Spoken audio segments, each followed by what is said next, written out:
Okay, today we're going to be taking you through a service kit for the applicators. So these are all consumables that get changed out pretty much annually. I'll show you these parts here. There's not a great deal of them, but I'll show you exactly where they go. The squeeze tube, this one perishes, it needs replacing annually. So what we do is we take the squeeze pump off.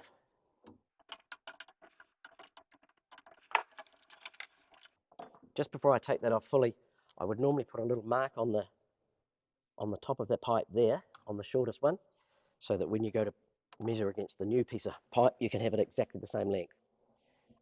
Undo these Jayco clips, the nuts rather, there's two of those.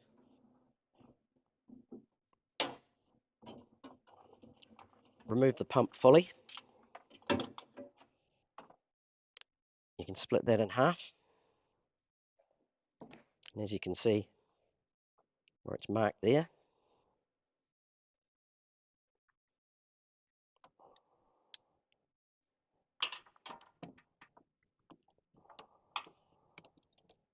we'll mark the new pipe the same length.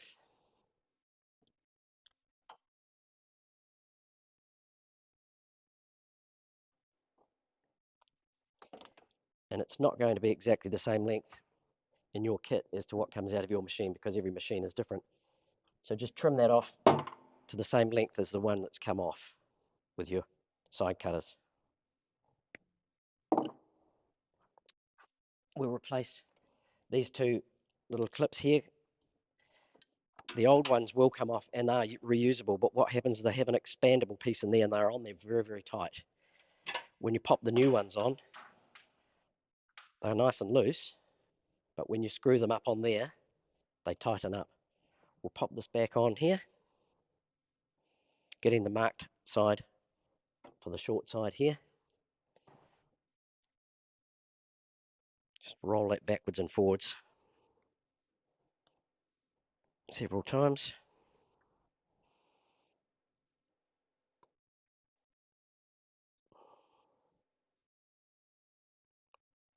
Till it's like so. There's 3 rollers within here. If you have those in a T shape, so the 2 at the top and 1 at the bottom, then it'll sit nicely when you put the back cap on, like so. Pop that back on the pump. Just move that pump around so that it's in the right place for the dry shaft.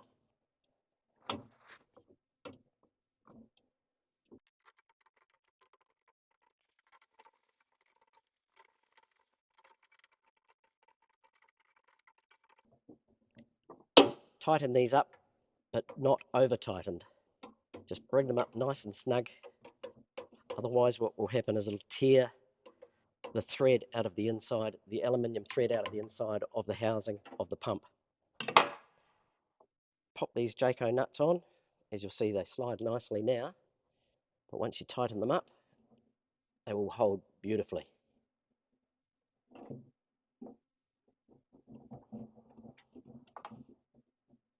Only needs to go as tight as you can by hand.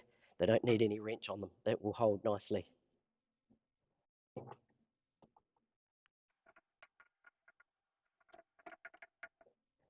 And that's the squeeze pump tube replaced.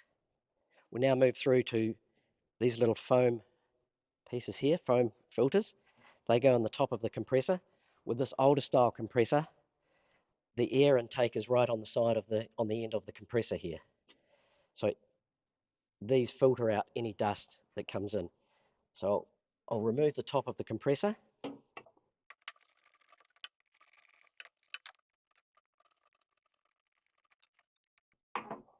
And on the inside of the compressor, you'll see here, I've already replaced these earlier, so they are already nice and clean. But you remove these little foam filters. You can see the air comes in through here. And the outlet here, just pop those in there. But while the top is off the compressor, because there will be a lot of dust in here, this one's been cleaned up earlier, you can take the top completely off, clean all the dust out of here with a rag, being careful not to move that gasket, that rubber gasket will come out of that track if you're not careful. The only other thing to watch out for is these shims. There's 4 shims, one in each corner. They're like a very thin, fine washer. They must be in there also. You can replace those like so.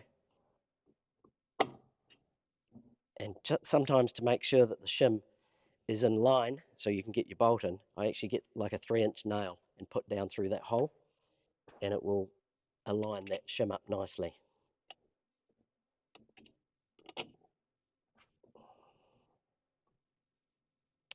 But we'll do those bolts up later. So that's where the air intake is for this older machine. For the more modern machines, they do have a canister filter on top, and so do the C500s over here. So what they do then is they pick up the air through here, and it's filtered through this little canister. One of these is in your kit for those guys that need those.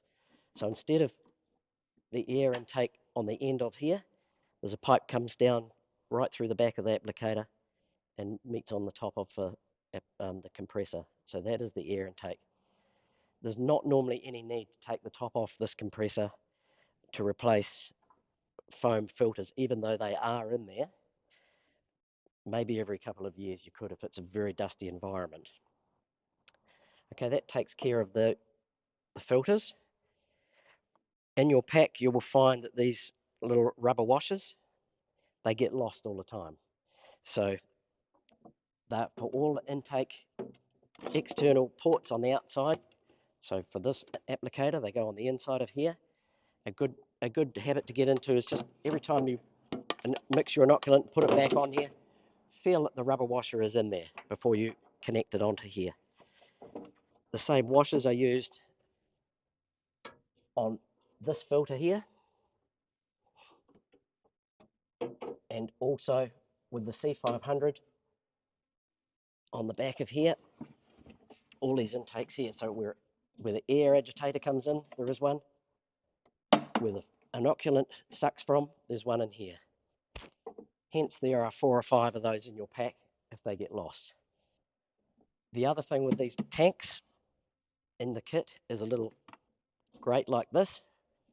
They get clogged up and turn awful. You can replace that. Also, there is an agitation tip which can be taken out and replaced.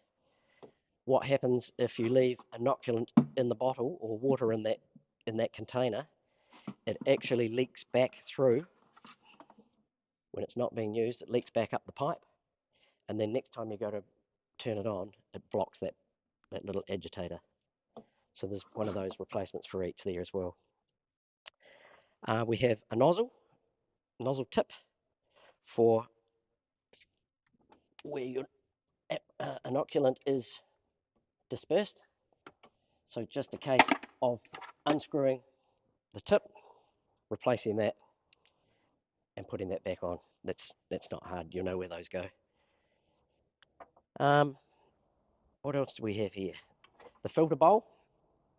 We have one of these on every applicator between the outlet and the nozzle, and that sifts out any hard bits that might be in the line, any sediment. So that's quite easy to replace as well. But just make sure that the O-ring in here is seated in that little channel before you start screwing it on here. Make sure that's seated, replace your sieve in there, and screw it on. Pretty much that's all there is in a service kit. One other thing I will suggest is we do use a lot of hosing, and the soft hosing is used internally and the hard hosing is used externally from the outside of the applicator to the nozzle where the inoculant is dispersed. If you need any of these hosing, you won't be getting it in your service kit, but your area manager or your field technician can supply as much as you need.